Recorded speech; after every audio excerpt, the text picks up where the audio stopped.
Ya. Bueno, me voy a despojar de esto. Muy buenas tardes, amigos de Voces y Contextos. Buenas tardes, maestro José Guadalupe Sánchez. Buenas tardes, amigo Indalecio Güemes. Y buenas tardes, mi querido amigo el maestro Humberto Sotelo. Lumbreras con las que estoy aquí, lumbreras ideológicas con las que me encuentro en este momento. Me da mucho gusto que lleguemos a este 26 de junio fortalecidos, tanto de salud como emocionalmente, porque la cuarta transformación va en todo el país y eso nos alegra. Por ahí en Colima se había perdido una diputación y resulta que se ganó. Fueron al conteo voto por voto y resultó que la triunfadora era la de Morena. Entonces, cositas así, cositas más, cositas menos, pero es importante que vayamos recuperando los espacios. Creo que en Colima se tiene la mayoría del Congreso por parte de Morena y sus aliados. Entonces, situaciones de ese tipo significan que pues crecemos en otro estado, ¿no? Y eso le da margen a que hagamos de cuenta que estamos avanzando. Pero para eso todavía hay que caminar y creo que Andrés Manuel López Obrador señalaba que era muy importante que educáramos a la gente, que les dijéramos a la gente exactamente lo que es, no malinformar, no dejar que los medios de comunicación masivos del neoliberalismo tergiversen la realidad y las busquen manipular de manera que la gente tome partido de manera errónea. Y creo que esa es la parte sustancial de este programa, en las cuales nosotros vamos a hablar de las clases medias en la construcción de la democracia del México moderno. Este tema es muy importante y le voy a dar la palabra al maestro Humberto Sotelo para que nos rememore el tema de qué es la clase media. Antes, un homenaje a nuestro amigo a Helguera. Bueno, no tuvimos el honor de conocerlo. Caricaturista de la jornada, uno de los mejores caricaturistas, hombre progresista, Antonio Helguera. Lamentamos su fallecimiento, pues un hombre muy creativo y jovencísimo. Qué barbaridad, hombre. ¿Por qué se están yendo la gente buena?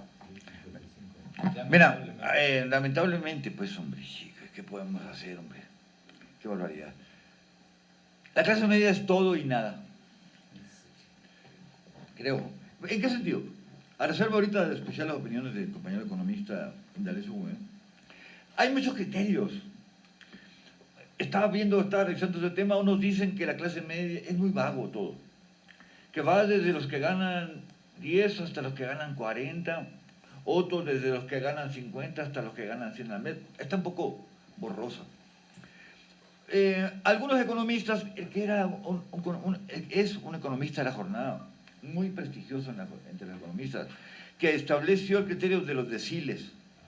¿Cómo se llama este compañero? Economía moral, ¿cómo se llama?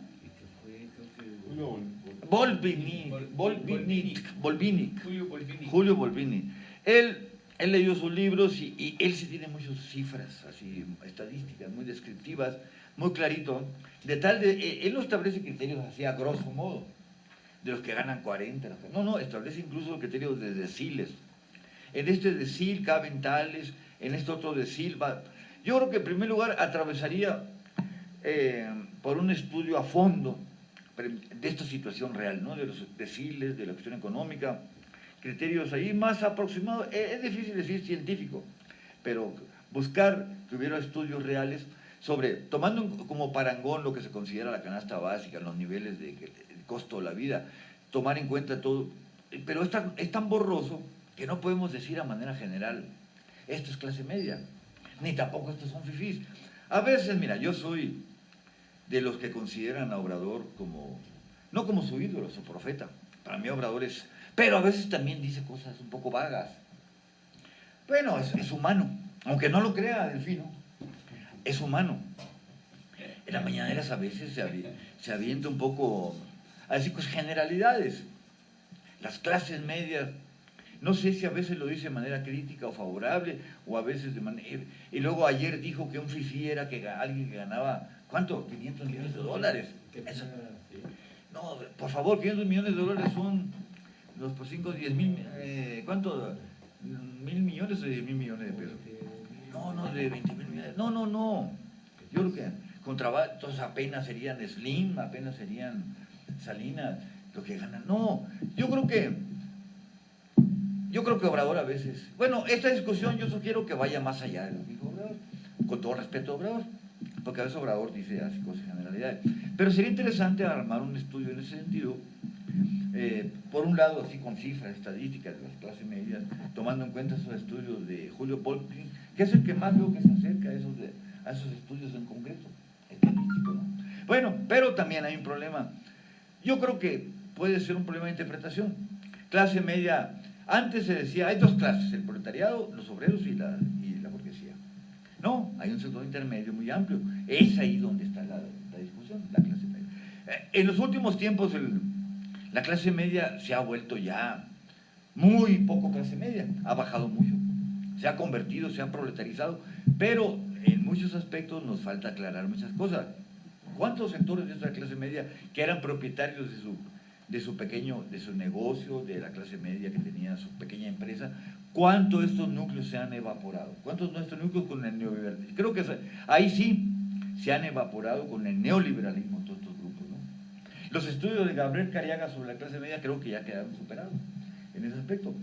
¿Cuánta gente trabaja así? ¿Cómo se llaman los que trabajan de tiempo en su casa? ¿Cómo se les llama? Hay una palabra en inglés a los que ya hay mucha gente de clase media, profesionistas, provenientes de clase media que trabajan en casa, que son trabajadores trabajadores intelectuales. ¿Te acuerdas del viejo debate que surgió ahí en los 90 sobre esa situación, el proletariado intelectual? Que se borró ese viejo debate. Ahí participaban muchas, a partir del libro de Milovan Gilas sobre la nueva clase media, un escritor húngaro o yugoslavo. Ese libro trajo un impacto sobre este debate, si había un proletariado intelectual, y había muchas resistencias. El único que afirmó esto fue André Gors, en uno de sus libros que publicó en la editorial, era el famoso investigador francés, Marcita Francés, todavía existe, todavía vive. Él habló mucho de ese asunto del proletariado intelectual. Pero se fue borrando ese debate, se fue borrando, como muchas cosas del debate en la izquierda, y ya nadie, y muy poca gente empezó a retomar ese asunto. Lo cierto es que sí hay una proletariedad, en el sentido de que es un trabajo intelectual y explotado, pues, trabajo explotado. Entonces yo creo que si vamos a hacer un debate en este aspecto, yo sugeriría, insisto, en que no partamos de lo que dijo Obrador, sino de lo que nos interesa. ¿Por qué? Porque sí es importante ver si las clases medias están con la 4T. Entonces no podemos tampoco especular así. Sí están, no están. No, partir de algunos criterios concretos, específicos, retomar ese debate que hubo en los 90 sobre la clase media, sobre la proletarización del trabajo intelectual, yo creo que para que tengamos un universo más definido, ¿no? Hay una cuestión que se llama, ¿cómo te diría? La explotación digital. Ahora ya no le llaman proletarización intelectual, le llaman explotación digital, entre otras palabras, sobre todo ese sector amplio, muy amplio de la población. ¿Cuánta gente está viviendo eso ahora? En el sentido del trabajo casero. ¿Cuánta gente? ¿No? Pero necesitamos gráficas, estudios, ¿no? Pero yo creo que sí es importante armar este debate para que tengamos un discurso elaborado hacia estos núcleos, hacia estos sectores o capas de la población, ¿no? Es importantísimo, porque no solamente basta tener el respaldo de las clases populares, sino también de eso que se llama con mucha generalidad clases medias, ¿no? Es un criterio nada más, no estoy interviniendo en el tema, quiero dar algunas ideas nada más. José Guadalupe Sánchez.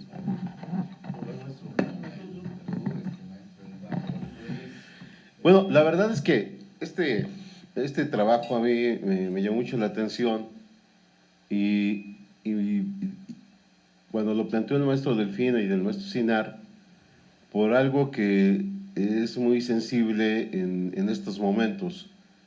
Y yo sí quiero entrar incluso metodológicamente, porque me parece muy importante el papel de las clases medias.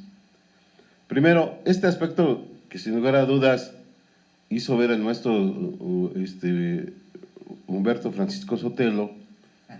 Qué bueno que ya llegaron sus alumnos de economía política en la Calderón, cuando daba economía política, y el maestro Indalecio sabe muy bien que en nuestra facultad, porque es nuestra facultad, nos daban seis tomos del Capital de Carlos Marx, y eran muy interesantes, ¿no? Ver a nuestros maestros muy apasionados, ¿no? Bueno, a mí me tocó que el primero y segundo curso me dio Jaime García, el tercero me parece que fue Camilo Estrada Lubiano, y el que era muy riguroso era este gran investigador, Huberto Juárez.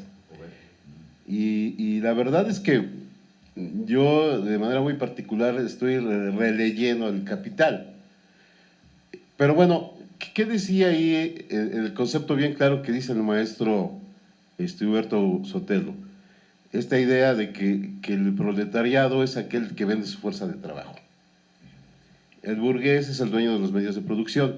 Pero en el manifiesto del Partido Comunista, Marx se da cuenta que efectivamente existe otras dos subclases, por decirlo de alguna manera, que es precisamente la pequeña burguesía, que es aquella que se autoexplota y está en el proceso de producción, como serían los campesinos, y tiene una aspiración pequeño burguesa. Y en ese aspecto también hacíamos el cuestionamiento en las aulas de que los estudiantes, de alguna manera, como no trabajaban, bueno, no, la mayoría no trabajaba, entonces tenían un espíritu pequeño burgués en la aspiración a ser burgueses. Y esto lo vemos también en la clase política. Y había otro sector que en el manifiesto, que es, a mí, para entender muchas cosas, incluso del oportunismo político, ahí habla mucho de los partidos políticos, de los partidos oportunistas, y hay una parte muy interesante que habla del lumpenproletariado, aquellos que no tienen ideología, que son los golpeadores, que son gente que se puede vender al mejor postor, y eso lo vemos hoy también en la política, los lumpenproletariados. Pero ¿qué es lo que pasa más allá de estos conceptos? Y yo no quiero aquí jugar un poco a esta idea del individualismo metodológico al que hace alusión Max Weber, cuando hace ver que efectivamente las categorías a veces son muy genéricas, y tiene cierta razón, pero hay una realidad concreta desde el punto de vista metodológico, que esas categorías siguen existiendo. Y siguen existiendo porque son una realidad. Por ejemplo, cuando en el sindicato de Volkswagen o telefonistas están en una lucha contractual, ahí se ve efectivamente a las clases sociales debatiendo, discutiendo cómo va a estar la renta de la plusvalía, en donde los trabajadores van a estar luchando por mejores salarios y la empresa va a estar planteando que no se mermen sus ganancias. Bueno, pero ¿qué pasó en la globalización? En la globalización sí se dio un proceso de estratificación de las clases. Es decir, amén de este modelo de Julio Volvinic, de analizar cómo se da la repartición del ingreso en el país, sí vemos que, por ejemplo, no es lo mismo la clase media, la clase media alta, no es lo mismo también en el caso de la clase obrera, un obrero albañil, un obrero textil, o un obrero de la Volkswagen, o un obrero, por ejemplo, de Telmex.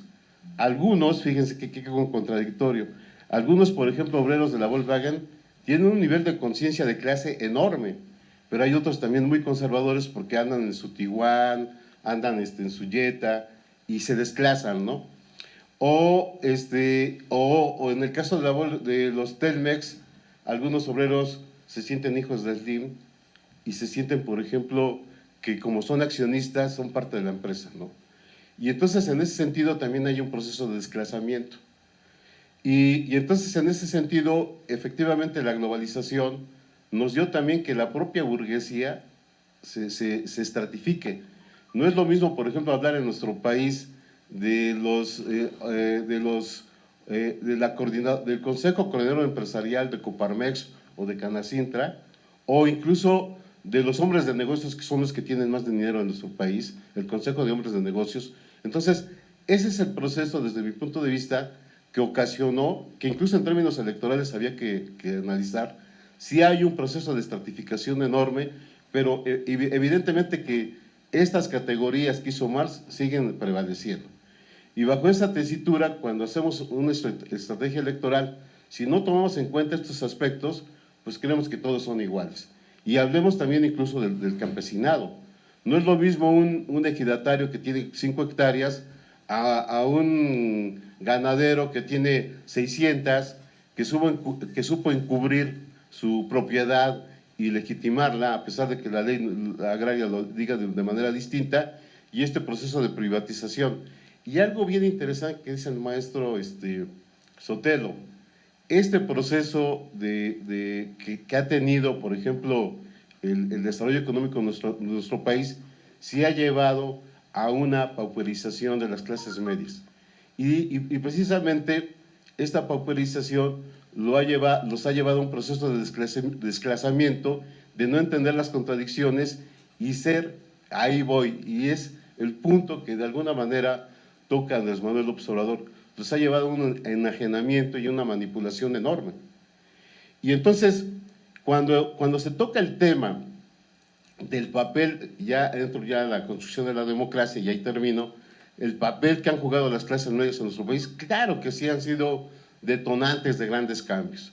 El movimiento del 68, en 1971, el movimiento de los jóvenes, en 82 incluso el empuje a la reforma política, cuando fue el temblor en 84. Entonces las clases medias han estado ahí, son muy críticas, y creo que no hay que mermarlas, sino al contrario, las clases medias ahí se mide precisamente cómo se da el crecimiento de la propia economía, pero también aguas, y eso creo que, por eso es importante este programa, aguas, porque las clases medias, cuando se confunden y son manipulables, se vuelven reaccionarias y conservadoras. Y este debate, qué bueno que lo tocamos en este momento, porque las clases medias han sido detonantes de grandes cambios, pero también hay que tener mucho cuidado. Las clases medias también han sido conservadoras y reaccionarias y son muy volátiles. Ese es el problema. Y por otro lado, creo que finalmente las clases medias hay que fortalecerlas. En un momento el maestro Indalecio hacía un cuestionamiento, o más bien una propuesta. ¿Hasta qué punto efectivamente el proyecto de AMLO ha dado respuesta a las clases medias? Creo que ahí había que trabajar, porque efectivamente sí lo ha hecho el López Obrador. Por ejemplo, cuando los egresados salen de la universidad, hay la posibilidad de que tengan un apoyo del gobierno. Pero también, así como cuando se cuestionaba, por ejemplo, el problema de la deuda y por qué no se apoyaba a los empresarios, creo que también los empresarios tienen una responsabilidad en el propio modelo económico.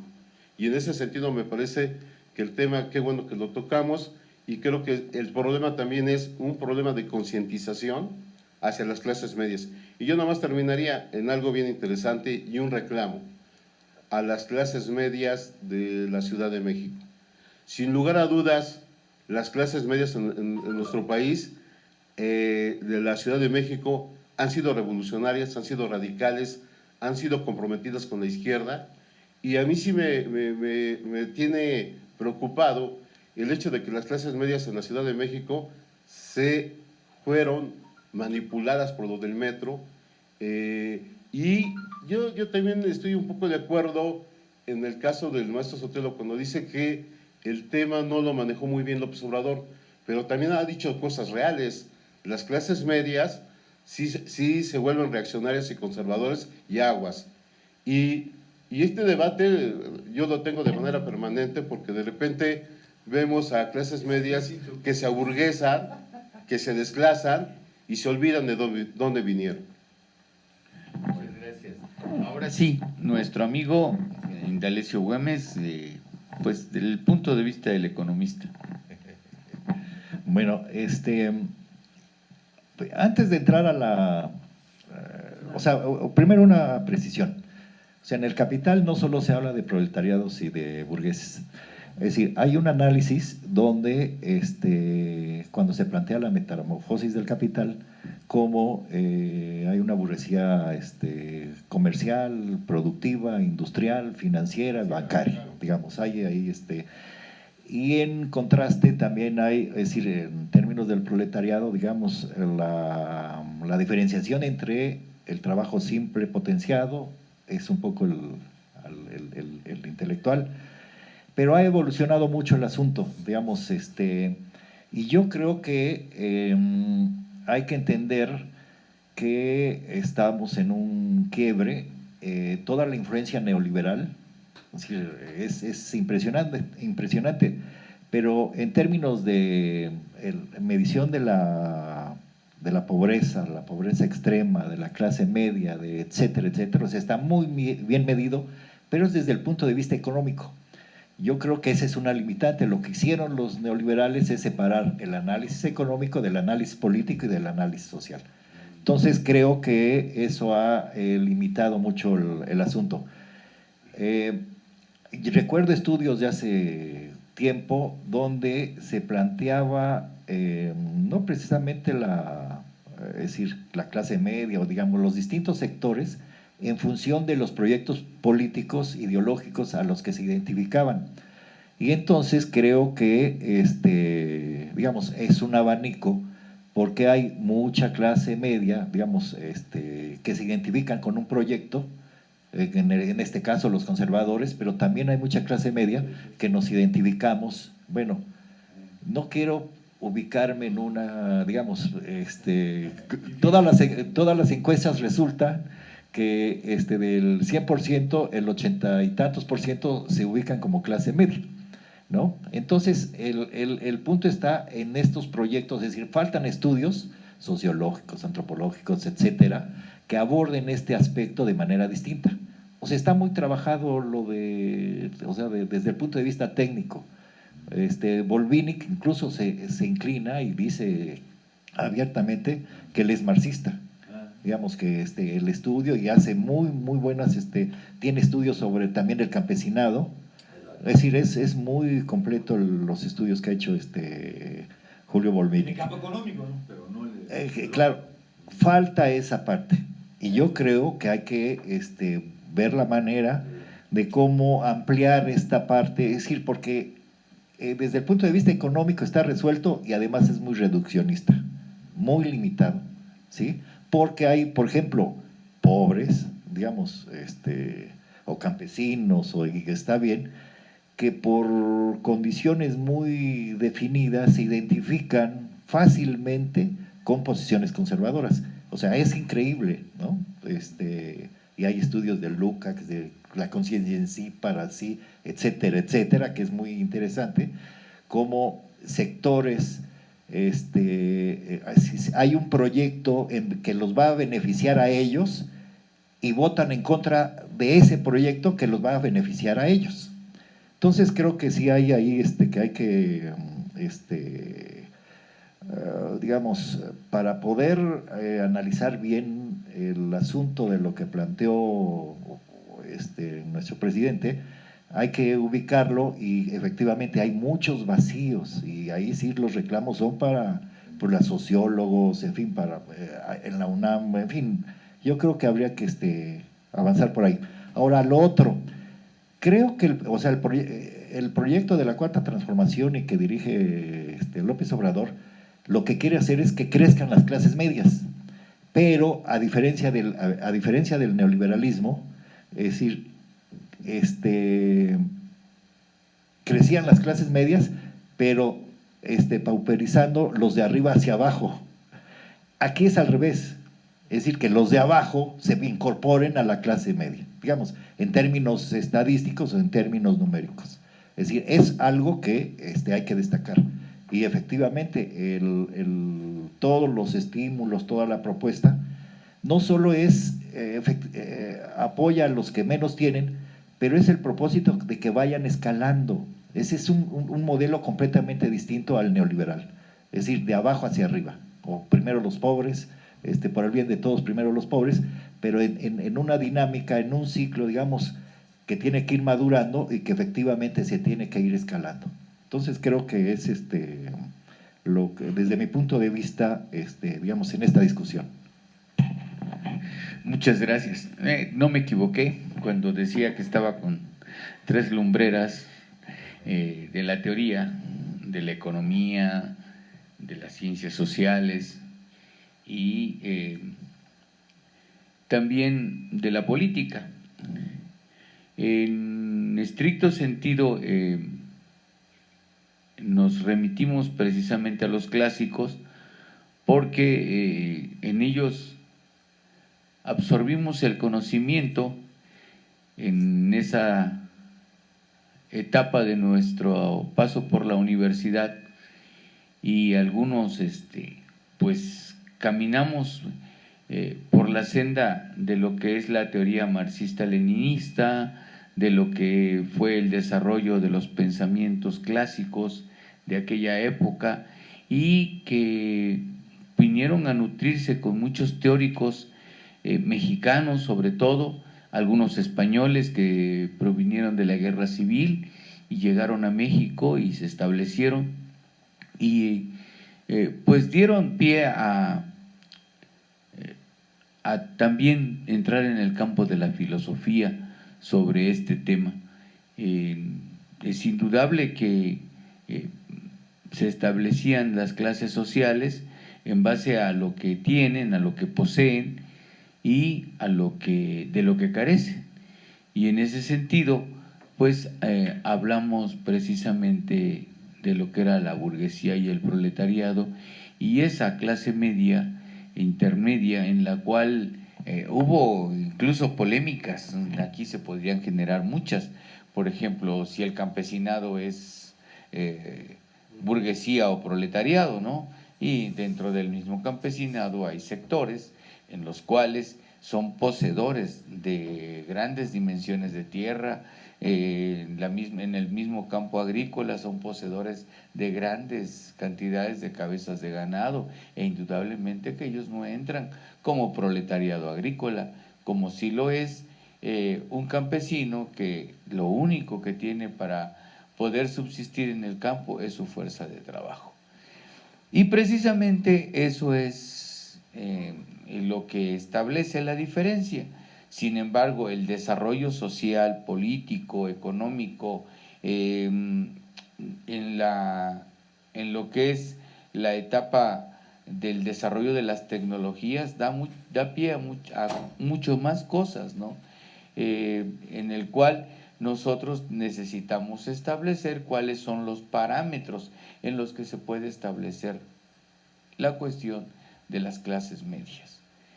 Y las clases medias no son otra cosa más que un sector social, un gran sector social, una gran capa social que, de acuerdo a los vaivenes del desarrollo económico de un país, o se pone un poquito más arriba o baja, o hay ocasiones en que son despojados y pasan a ser parte de el proletariado, de aquellos que no carecen nada, porque si tenían un negocio pequeño que fue absorbido por otro negocio más grande, como en el ejemplo simple, las tienditas, ¿no? Hoy los Oxxos se reproducen a gran escala y venden mucho más caro el producto, y sin embargo, pues llegan a desplazar a las tiendas y ya hay tiendas que ya no son lo mismo que antes. Entonces, esta situación que genera ese tema, yo lo trasladaría un poco más a la cuestión ideológica. Y me parece que fue el asunto con el cual el presidente quiso establecerlo. Pero también coincido un poco con lo que dice el amigo Humberto Sotelo. Hay ocasiones en que el presidente agarra el toro por los cuernos y no lo suelta, porque es un hombre valiente, aventado, y dice, bueno, pues órale. Sin embargo, hay ocasiones en las que sí habría que reflexionar, exactamente en los términos en que se dicen las cosas, porque la burguesía, la derecha, los políticos de la derecha están esperando un solo error para poder echársele encima. Y fue tema de una semana, fue tema en el que el mismo Broso sacó ahí por ahí un spot en donde están hablando del juicio a los expresidentes que gobernaron en el neoliberalismo de Salinas para acá, y sale Broso a defender a los expresidentes, no de defenderlos, es que dice, si los van a castigar a ellos, pues que también castiguen a Andrés Manuel López Obrador, porque él es culpable de esto y esto y esto y esto. O sea, da risa ver a Broso cuando antes era una persona crítica, que tenía una mente más libre. Hoy su mente no es libre, su mente es manipulable, y él es de la clase media, de la clase alta o media baja. No, realmente él es un empleado del dueño de los medios de comunicación y que son de la derecha, y él está haciendo un trabajo para la derecha. Entonces, desde el punto de vista ideológico, creo y considero que es muy importante lo que decía en un principio. Estamos aquí para dar algunos lineamientos, algunos elementos que pudieran conllevar a la educación y a la formación política. ¿Por qué? Decía el maestro José Guadalupe que había pasado con la clase media de avanzada en la Ciudad de México. ¿Se había dejado engañar? ¿Se había dejado manipular? No, es en lo que está trabajando la derecha, precisamente en el engaño, en el subterfugio. ¿Para qué? Para tratar de minimizar lo que se está haciendo, y para eso son los errores que cometen los gobernantes y algunos pues de la Cuarta Transformación, que se equivocan comúnmente en detalles. Nunca Claudia Sheinbaum asumió la situación de lo del colapso de la Ruta 12 y dijo, este asunto es un asunto de Estado y por lo tanto lo tenemos que resolver en esos mismos términos. Y el conllevar que las víctimas se sintieran cercanas a una propuesta que se hacía desde la Cuarta Transformación. No, dejaron inflar a la derecha, que castigó, que dijo, que asumió un papel de juez y parte, y filmó, hizo grabaciones tendenciosas que pegaron mucho y aminoraron. Pero la clase media en México, en el Distrito Federal o en la Ciudad de México, como hoy se le llama, continúa aprendiendo. Creo que ese error no va a progresar, sobre todo si acotamos algunos elementos que ahí están sucediendo en esa Ciudad de México, por intereses personales. También lo dijo el presidente de la República. Por intereses personales y de grupo, llevaron a traicionar a la Cuarta Transformación algunos personajes que están dentro de la política mexicana y que buscan arribar. Entonces, el engaño es algo de lo que es precario la clase media. Si nos vamos a Volvini y vemos los estratos sociales como lo forman, pues si ganas 10 millones de pesos al año, a lo mejor eres clase media alta, ¿no? Pero si ganas 4, a lo mejor eres clase media baja. Y si ganas mucho menos de eso, pues clase media bajísima. Pero el asunto no es ese, el asunto es que hay compañeros que son obreros, campesinos, que se sienten parte de la clase media, y eso está aquí en la mente, en ningún otro lado, en la mente, porque pues les venden programas de esos de, ¿cómo se dice?, de crecimiento, de personalidad y esas cosas, y las compran, las compran. Entonces, ¿por qué? Porque creen que trayendo un carro ya son clase media alta o ya son otro estrato arriba de las personas con las que deben de confluir y los desclasan. Yo diría que la clase media es una clase desclasada. Muy interesante, muy interesante. Hay muchas cosas que se han dicho que vale la pena profundizar, reflexionar. Sí, ciertamente es un problema no solamente económico, sino biológico. Hay mucho... Lo cierto es que hay algunos temas que hay que profundizar, ¿no? Decía el maestro Güemes, enfatizaba mucho eso, que no solamente es una cuestión económica, Delfino igual. Cuando estuvimos en el programa de estudios universitarios, yo digo que hay que estudiar un poco más algunos temas por lo siguiente. Muchos años las profesiones estuvieron asociadas al éxito económico, fueron parte de la prosperidad de la clase media. El surgimiento de la clase media fue por el producto de sectores que lograron acceder a la universidad. Ser profesionista era casi un boleto para el éxito. En los estudios que realizamos aquí en el programa de estudios universitarios, bueno, no quiero hacerles propaganda, algún día hay que rescatarlos porque teníamos cifras. Voy a poner un ejemplo. Lástima que esas cifras algún día tenemos que rescatarlas, maestro. Por lo siguiente, aparándonos en una institución que ha hecho estudios muy buenos, es el laboratorio de la Universidad Iberoamericana. Ahí tiene estudios excelentes sobre todo ese problema de los profesionistas. Ahí parece que ya no es una discusión. Entre más estudios tengas, ya no es una garantía. Puedes tener maestría, doctorado, aunque vengas de la Ibero o de la UDLA, y no necesariamente ya es un éxito. ¿Qué observamos? La Ibero, en el estudio ese que tiene de las profesiones, su laboratorio, dato concreto interesante que nosotros también abordamos. A veces era un problema mayor para encontrar empleo tener maestría o doctorado. ¿Por qué? Porque las empresas, esto tiene que ver con el tipo de desarrollo capitalista que tienen. Si tienes una sociedad relativamente industrializada como Puebla, tú llegas con tus papeles como doctor, como PhD, no nos conviene que llegue mejor un cuate de prepa. ¿Cómo va a llegar aquí? Si Lupillo tiene doctorado, no va a ser un problema, ¿no? Entonces veíamos estadísticas. Era más fácil para un compa de prepa y a veces para secundaria conseguir empleo que para conseguir empleo. ¿Por qué? Por el tipo de desarrollo capitalista. Entonces, aquí tienes una situación. Lástima que no traje las cifras. Yo creo que a veces las rescatamos. Hay mucho nivel académico y mucho desperdicio en el aspecto porque no encuentran empleo. Bueno, y las correlaciones. También las correlaciones que hay eran interesantes.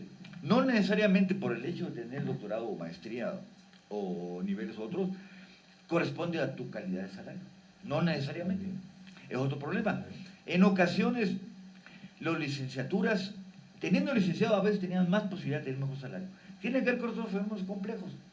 Bueno, un tiempo salió el mito de los 90, incluso en agua, no, pues entonces hay que buscar carreras nuevas. Ya los licenciados no caben, ya los doctores ya no caben. Ya hay mucho doctor, ya hay mucho contador. Entonces hay que crear carreras nuevas. ¿Cuántas carreras nuevas se crearon en la UAP? ¿Cuántas carreras? Se llama pasión. No se me cae. Torpeza, mejor dicho. No, pasión. ¿Cuántas carreras nuevas se crearon en la UAP en los últimos años? So pretexto de que ya había, la Núñez planteó de que las carreras tradicionales ya estaban en crisis. Que ya no, había mucha saturación de médicos, abogados, contadores, y se crearon un montón de carreras nuevas. Un montón. Ahorita no me acuerdo de todas. Había muchas carreras nuevas. Y resulta que, ¿y qué sucedió? Que no. Que la gente tenían más empleo, aunque fueras abogado, de encontrar trabajo en áreas que no tenían que ver con la abogacía, que muchos expertos, que muchas nuevas carreras que surgieron en esos tiempos, no solamente en la UAP, sino en todos los países. Expertos que no me acuerdo de las carreras que salieron, muchas carreras novedosas. Y no encontraban empleo, encontraban más empleo el contador público, que aparentemente eso lo hizo Van de Bries, el investigador holandés, que tiene trabajos, un estudio formidable. se lo recomiendo. Es un hombre muy cuidadoso, pero hizo ver que eran absurdas las tesis. Si eras abogado, con todo respeto, era más probable que encontraras trabajo en muchas áreas que no tenían que ver con la abogacía, incluso, no solamente como litigante, sino como, no solamente en el Tribunal Superior de Justicia, sino en campos aparentemente alejados. Si eras contador, sigues teniendo más trabajo. Ese Van de Bries, algo así, en ese estudio que hizo, extraordinario el trabajo, demostró que pese a todo, las carreras tradicionales siguen teniendo más demanda, por lo menos en Puebla. Bueno, ¿qué tiene que ver esto con lo que tratamos? Que hay muchos mitos, ¿no? Entonces, por eso digo que hay que bajar un poquito a ese tipo de estudios. ¿Qué pasa con esos sectores que estudiaron en la Ibero? Que vienen de pares de clase media alta, obviamente para poder pagar colegiaturas de 20,000 y que no tienen empleo. Bueno, pueden tener la ventaja de que su papá, su familia tengan capital. Pero muchos sectores, hay que diferenciar. Los que estudian en la UPAEP no son necesariamente el estrato de la Ibero y de la UDLA. Seguramente es una clase media menos altísima. Pero mucha de esa gente no encuentran empleo. Y aquí viene a la inversa. Me acuerdo que en los 80 hubo un estudio del CIDE sobre las profesiones. En Puebla teníamos dificultad los egresados de la UAP porque éramos vistos como agitadores, ¿no? Y entonces tenían más preferencia. ¿Qué sucedió? A lo mejor esa fue una de las causas objetivas. La UAP se volvió decente, la UAP dejó de hacer movimientos, la UAP se enfifizó, digamos. ¿Y qué pasó? Que ya no había tanta marginación, aparentemente, de los egresados de la UAP. Otro fenómeno. Ya la UAP, ya muchos sectores de la clase media ya dejaron la Ibero, se vinieron a la UAP. ¿Por qué?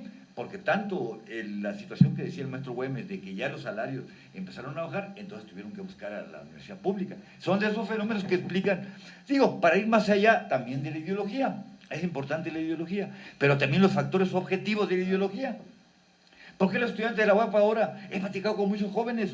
Oigan, muchachos, ¿y ustedes ya no van a defender a los que quedaron expulsados, a los que no entraron a la UAP? No, ¿cómo los vamos a defender? No, pues ellos no tienen méritos. ¿Cómo los vamos a apoyar? ¿No? Y antes la raza, no, apoyamos a todos los que quieran entrar a la UAP y ahora ya no. ¿Por qué? Porque ya se sienten parte de una meritocracia, que al final de cuentas termina siendo burdo, porque tampoco encuentran empleo. Pero son de las ideas, ahí viene la ideología, les metieron esa idea y quítaselas, imposible. Ya voy a terminar. Comparamos estas correlaciones con lo que pasa en Europa. Aquí un preparatoriano capaz, un buen técnico, un buen ingeniero del tecnológico tiene más posibilidades de salir al empleo que muchos altos graduados. Y estuvimos comparando con Europa, tenemos cifras en todo. En Europa sí, se veía la correlación perfecta. Francia, Alemania, Italia. Entre más escolaridad, más salario. Aunque, a diferencia de lo que pasa en países como España, pero en otros países sí.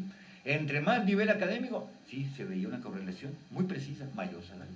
Ahí tenemos los estudios, a ver si lo recuperamos. ¿Por qué hablo de esto? Porque de un momento sí, la economía, como decía Clinton regañando a sus asesores, no sean brutos, les decía Clinton, hay que ver el problema de la economía.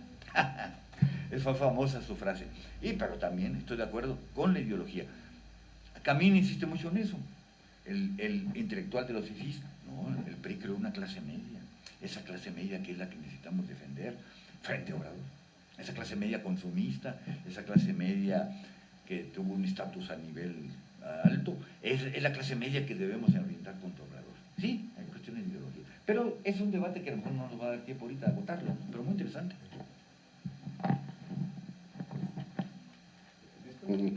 Bueno, algo que pasa dentro de la estructura socioeconómica de México, en estos últimos análisis que ha habido, se habla mucho, sí, bueno, a pesar de que se volvió un crítico de la Cuarta T, Julio Volvinic,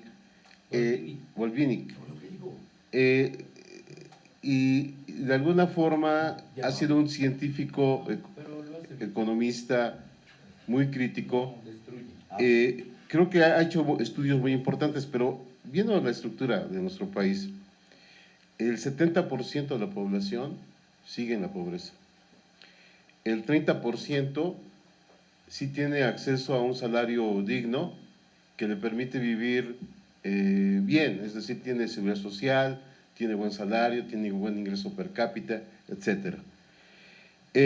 Y en ese sentido a mí me parece que las clases medias, como dice acertadamente el maestro Sotelo, y también lo puntualiza mucho el maestro Indalecio, que efectivamente en el grado de lo que él quiere el gobierno actual es que efectivamente sea una clase media muy fortalecida y que le dé viabilidad económica al propio modelo de AMLO. Lo cierto es que en el caso de la pandemia sí ha golpeado mucho a los microempresarios y a estas clases medias que se vieron lesionadas en el empleo, por ejemplo. Pero finalmente este fue un impacto a nivel global y eso había que entenderlo. Y bueno, por otro lado, sí quisiera acotar un poco esta idea del papel de que ha jugado la clase media en muchos aspectos de la vida de nuestro país después de la revolución.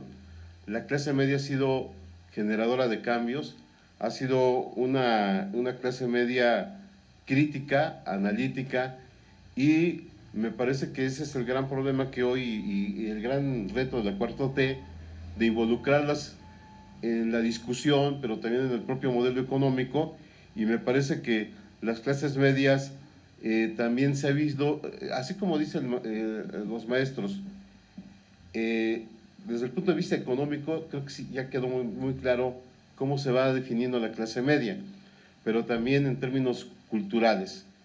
Me refiero a lo que ha llevado el modelo económico neoliberal, es que efectivamente ha prevalecido el espíritu del mercado, es decir, las clases medias se volvieron antisolidarias, se volvieron bien individualistas y van por lo inmediato, se volvieron muy pragmáticas y no han visto efectivamente que hay un proceso en donde esa pauperización los olvidó a ser solidarios.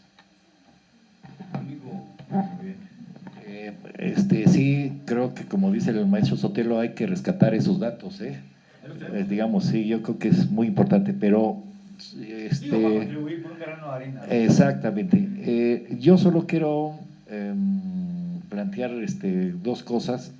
Uno, insistir en que no me gustaría definirme en función de si soy clase media, proletaria, sino de proyecto de transformación.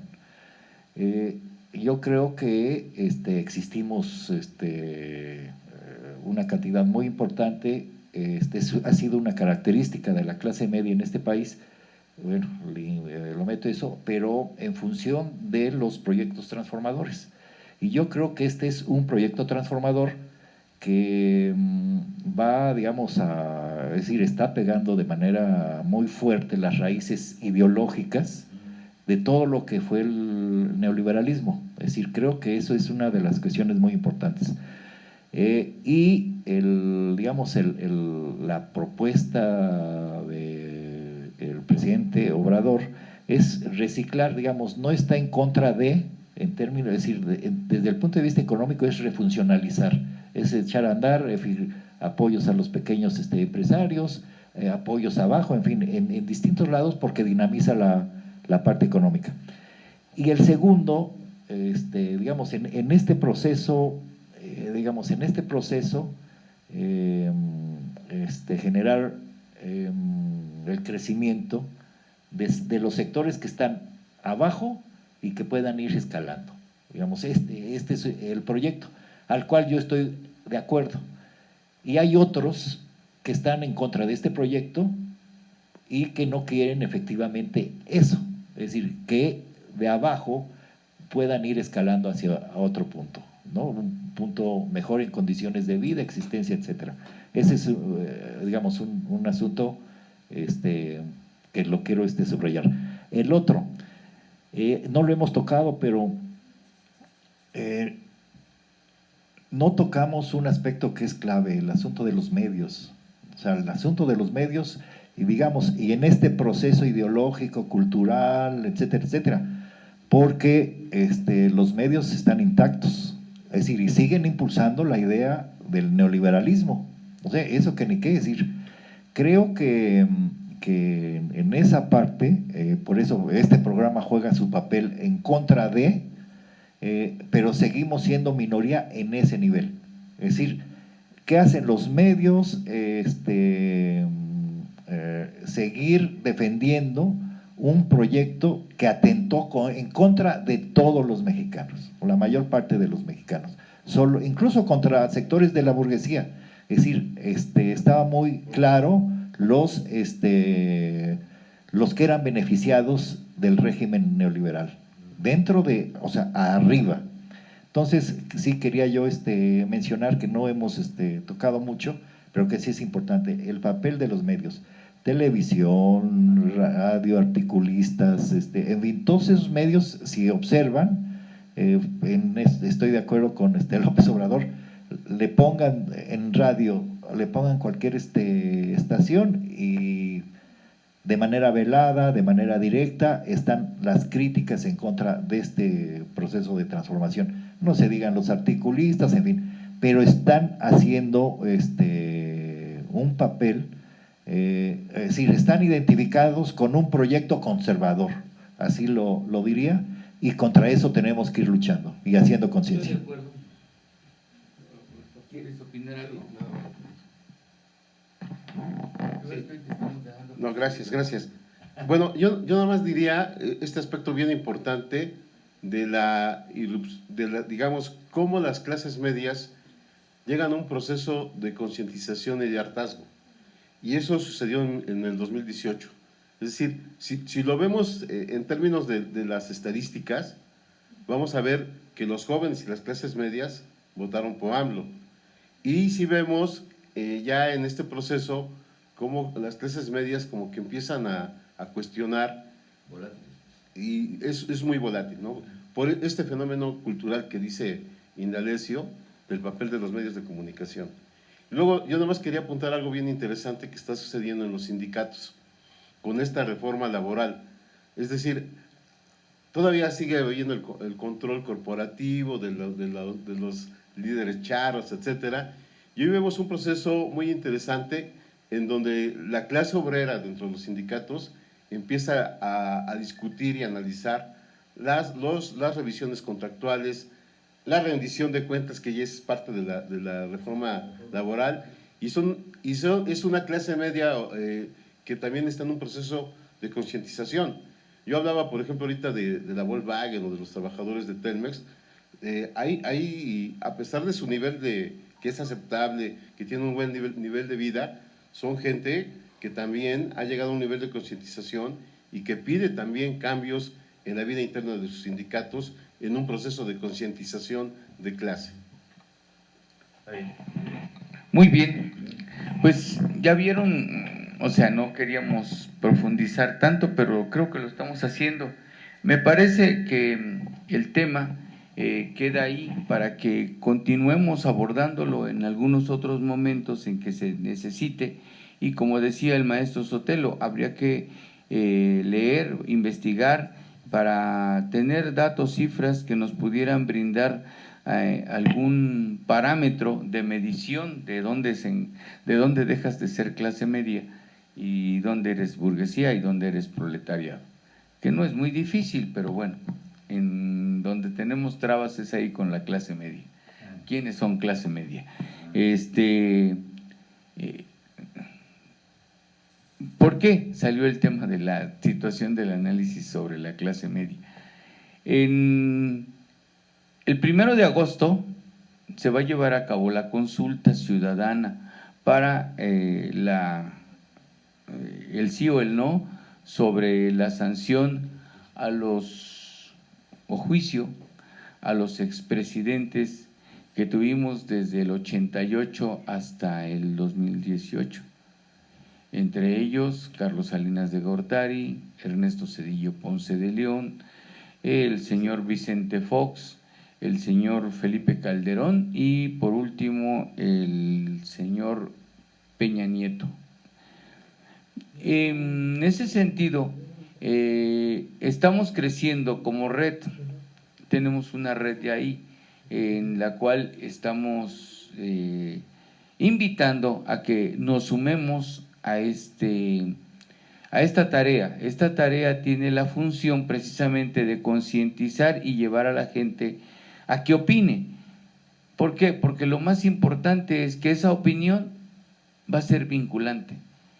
Y es vinculante si consigue el 40% de la participación de los ciudadanos en el padrón, que anda por ahí de los 90,000, algo así, 90 millones, perdón, de 90 a 100 millones, por ahí anda rayando los números. Y esta parte, este padrón, que es muy importante, tenemos que por lo menos hacerlo cumplir en un 40%.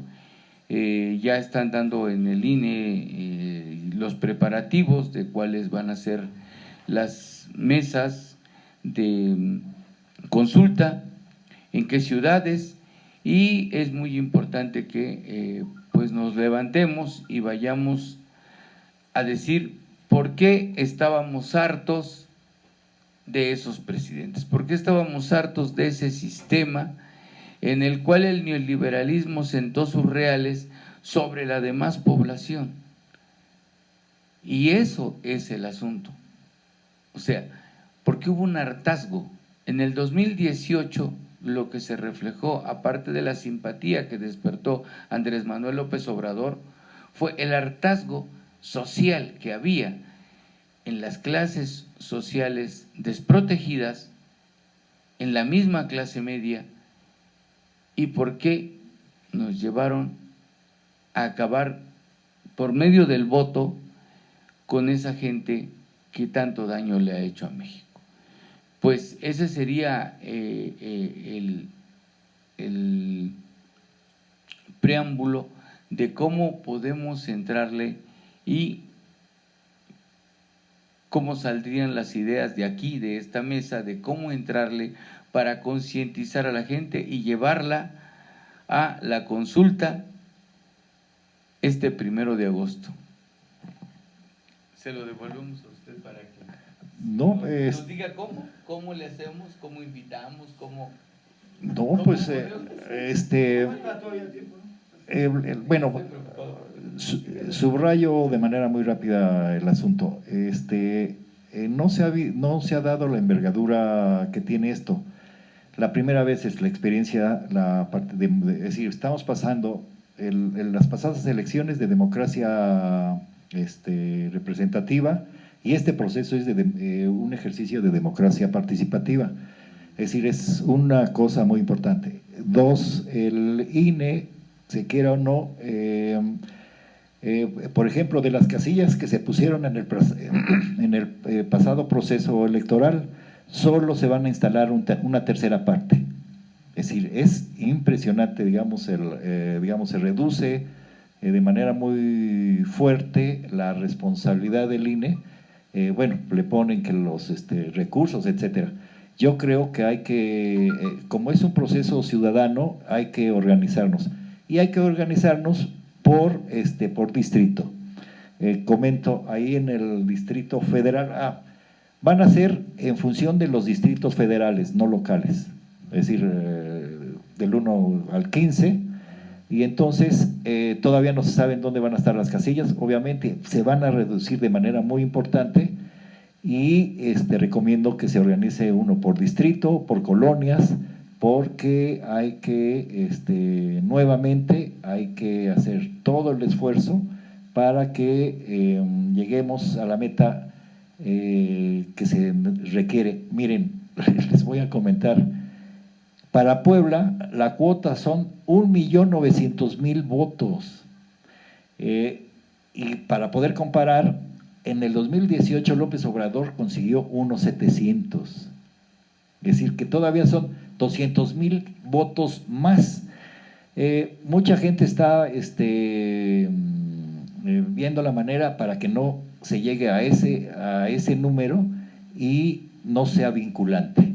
Entonces, creo que hay muchos obstáculos a vencer, pero que creo que pues nos tenemos que hacer a la idea que en Puebla necesitamos conseguir 1,900,000 votos en términos de la cuota del Estado, en este proceso, ¿no? Cada estado deberá tener, ya me imagino, la cuota en la Ciudad de México, ¿no? O en esos estados. Entonces, con eso concluiría. Maestro, a ver, ¿qué opinas tú? ¿Cómo le hacemos? Sí, bueno, a mí lo que me llama la atención de todo esto que ya abundaron los compañeros, me parece muy importante el hecho de que hoy el Instituto Nacional Electoral hasta ahora se dignó en sacar la propaganda para el juicio político. Y creo que en ese sentido es un avance porque tenemos que involucrarnos todos los ciudadanos. La democracia no solamente es el día de las elecciones para elegir a diputados, senadores, presidentes municipales o el presidente de la República, sino es una participación permanente de escrutinio social de qué hacen nuestras autoridades con el presupuesto público, con sus grandes decisiones. Algunas a veces son ocurrencias, algunas de este gran dilema de dónde están los derechos individuales y dónde están los derechos colectivos, y donde RAPS plantea que deben incluirse todos los derechos, respetando los derechos humanos, pero también las garantías constitucionales. Y entonces, en ese sentido, a mí me parece que esta consulta es muy decisiva para todos los mexicanos, y nada más ir acotando porque sí ha habido algunos cuestionamientos en torno a la propia redacción de la pregunta. Sin embargo, a mí me parece, porque se dice, bueno, es que si está en la Constitución los delitos, simplemente lo que tiene que hacer la Fiscalía General de la República es aplicar. Es decir, todo lo que han hecho los presidentes de la República o algún funcionario, sea diputado, presidente municipal, está la ley. Si bien es cierto, sí está la ley, pero esta consulta tiene un contenido político y jurídico, porque desde este momento hemos vivido una visión patrimonialista del poder, en donde pareciera que el poder público, las finanzas, la manera de ejercitarse, es el rancho de los funcionarios, y no es así, sino que debe haber un espacio de la vida política en donde los ciudadanos cuestionemos de manera permanente qué está pasando y qué ya no debe de pasar. Por eso es bien importante el voto de todos nosotros. Y qué bueno que el INE ya, como dijo el maestro Indalecio, ya hay una lista nominal, ya está aprobada, ya están los distritos, y solamente nos queda a nosotros empujarla a como de lugar para que sea vinculante. Y yo voy más allá. Me parece que incluso si no se llegara a alcanzar el 40%, sí va a ser un gran referente esta consulta de que millones de mexicanos están pidiendo que se aplique la ley, que se dé rendición de cuentas, y que esto debe ser algo bien importante. Hay ahí opiniones, me parece, muy de bajo contenido, de bajo nivel, que por qué no se utiliza ese dinero para las medicinas de los niños que tienen cáncer.